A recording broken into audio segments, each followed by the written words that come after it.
All right, here with me today is Louise Potter, broker of Ohio EXP. Hi, Louise. Hello, how are you? Great. How are you? I'm good. I'm Good. good. The sun is shining and it's getting warm out, so that's Yay. good. Perfect. So, Capable.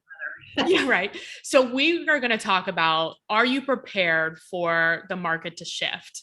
Now, in Mhm. reality, what is the stats? Like 85% of real estate agents get out of business within the first like 3 years or something. Yeah, that's been the average stat over my career, 30 some years. That it runs about an 85% dropout rate. When you think about the number of people that are getting licensed, so many of them have a different reason for getting licensed than just selling real estate. So Right. that explains some of the dropout. Some of it. And, all the TV shows make it look easy and then it's like not. But it does make sense. So this type of market has been going on for a couple of years, right? In like 2 or 3 years. Oh, And it's been going on for longer than that. Yeah, at least. at least, right. But this like kind of frenzy. And there has been a lot more in the Facebook groups about, oh, what do I do if somebody wants to offer below asking price or at asking price? I don't know what to do. Yeah. Yeah, they've never experienced Yes. a true real estate market, one that's in balance, Yes. where it is, there's steady growth and there's, the opportunity to actually view a house a couple of times before writing on it and making a good decision based on those examinations versus, okay, we did a video walkthrough and you got to write it. We've already got the offer written. I'm going to get it submitted now. How much higher do you want to go? What kind of an escalation clause and what's your appraisal gap? Right. Yeah. Yeah. I mean, this is not stuff. Real estate is cyclical for sure. Right. Yes. And so Yes. it's like, everybody with interest rates going up, there's going to be cycles. So what is your advice on for agents to prepare? Like, what are the things they need to think about? What are the things that we need to do? Well, I mean, one of the things that you've got to think about is, how are you positioning yourself in the market, quite frankly? What are you doing to reach people? Mm-hmm. As opposed to, you've got these buyers and you're scrabbling around looking at houses. Right. What's your marketing plan? How are you going to reach your sphere of influence? How are you going to grow that? It's back to the basics. Right. And how do you shift then your presentations, both your listing strategy session and your buyer strategy session to accommodate the market? I remember in the dark days of real estate back when that 2007, when literally everything in the entire world crashed to a halt. I had a listing and there were 350 competing listings within the same school district. Wow. Very similar homes. And it was like, how do you position this house? Right. How do you price it? Because if there's only, say 15 buyers in the given market at the time, and there's 350 houses, how are you going to be the best in the top 15? Assuming nothing else comes on the market. Yeah. Where are you going to be in that range? Where are you going to position yourself based on that seller's needs? Right now it is, we'll just list it here. And, I anticipate, the listing presentation is, let's see how high above the list price we can go. Right. Which in a normal market ain't gonna fly. Well, I think we need to provide a little context. So a stable market is 6 months worth of inventory. And right now in Cincinnati and most of our markets, we have less than 30 days. So it's very unstable, I would say. Yeah, some markets have less than 30 hours, quite frankly. Of course. Yeah, right. But I'm saying like as a whole, yeah. So it's like, okay, so I don't know. I think it's going to take a lot for us to get back to a balanced market, but we've got agents and sellers freaking out if the house has been on the market for 3 days. I know. And that just blows my mind. And I had that conversation with an agent. This house has been on the market for 5 days. What's wrong with it? What did I do? Well, first off, you promised them it would be in contract before 5 days. Don't do that. Because things happen. And if you don't price it correctly, you're not going to have the interest because buyers are sophisticated. So that's sharp. That's one thing you can do is sharpen your skills. Do you have recommendations on where people can go to kind of sharpen the skills? I mean, I think we can take classes at whatever brokerage you're at, right? Absolutely. I think you can find agents you like how they work. Mhm. Buy them lunch, pick their brain. Ask if you could shadow them. Not everybody is willing to do that, but a lot of them are. Mhm. Get feedback from the people you're talking to. What could I have done differently? Right. That's a tough question to ask, but if I just done a listing presentation, Jennifer, what could I have done differently or better? Mhm. I really want to grow my business, and your input is really valuable to me. Yeah. I think too, like personally, I think I think our jobs are going to be different as a real estate agent. And we talk a lot about managing the transaction. And I think that's just a small piece of what we actually do.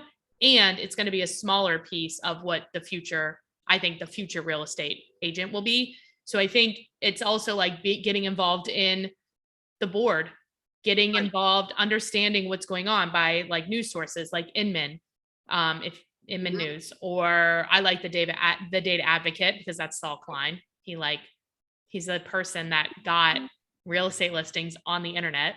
So he has like a news source too.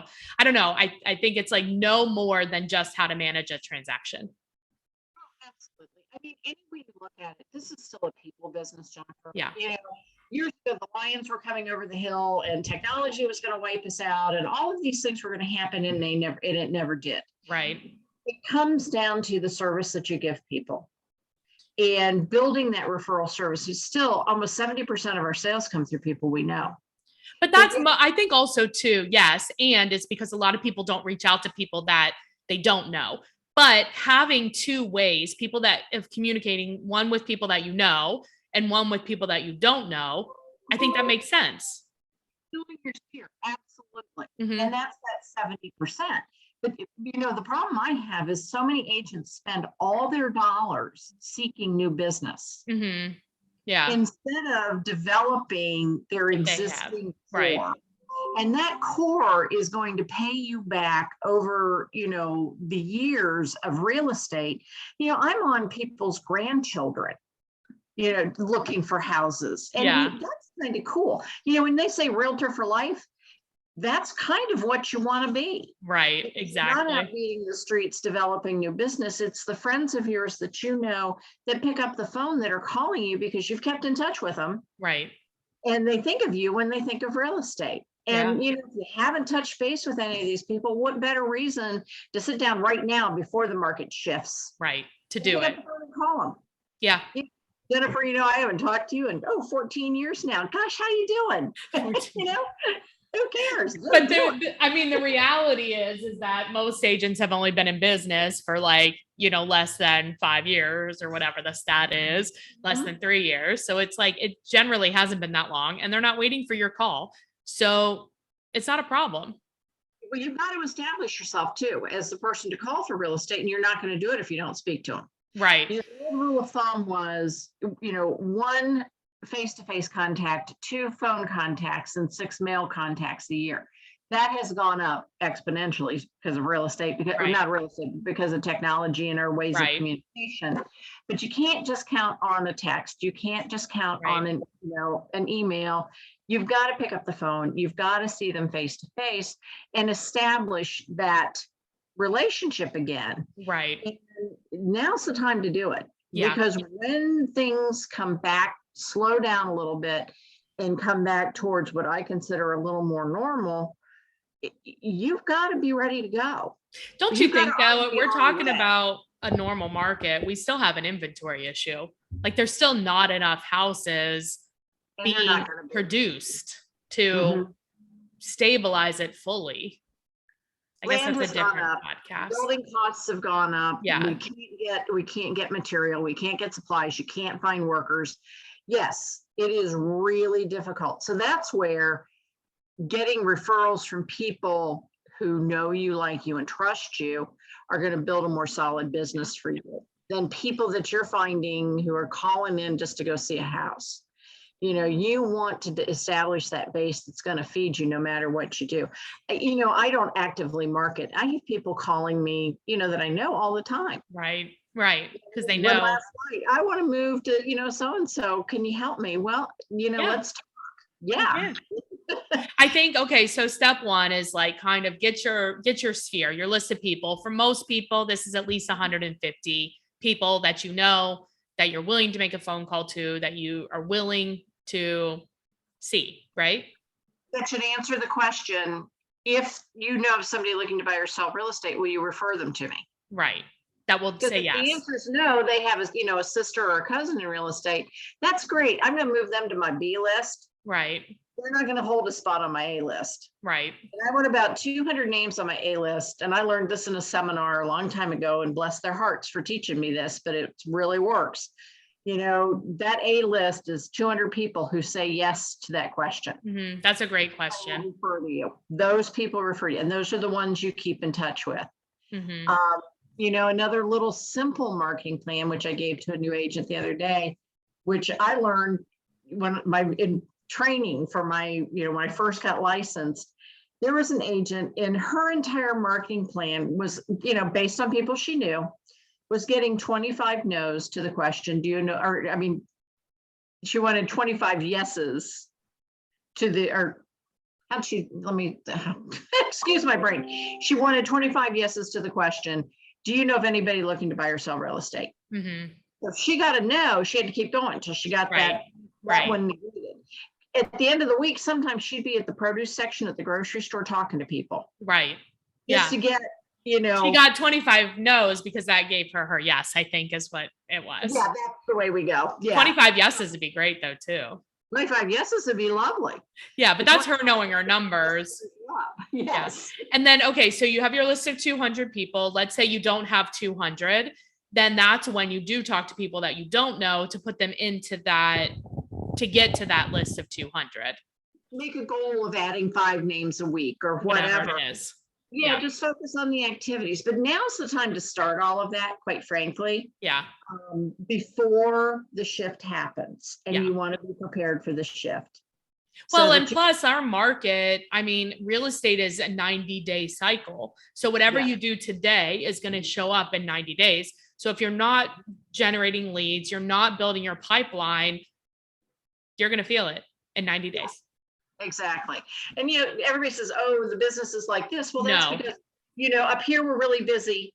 And then all of a sudden we don't have anything, and we're down here and we get real busy trying to prospect. So we get back up here. Yeah. That's why it's a roller coaster. So if you can find the activities that you do on a regular basis, it'll level that out. Yeah, exactly. The consistency with which you generate equals the consistency with which you get paid. There will always be people looking to buy or sell a home. Yep. Okay. That's beyond question. I got in the business, interest rates were at 14%. Yeah. They came down below 10. We had a party because they were in single digits. They were a healthy 8% for a long time. And we thought that was an awesome rate. Right. So again, we have people who are not used to that kind of market condition. Yeah. They're used to, buying almost at -0. Yeah, no, sometimes giving you money to buy the home. That's not sustainable. That can't last forever. So that too comes back into that balance. Yeah. And then once you have your group of people, your 200 names or whatever names you are, you said, figure out a systematic way to communicate with them using all forms of communication. So electronic, face-to-face, verbal, mail.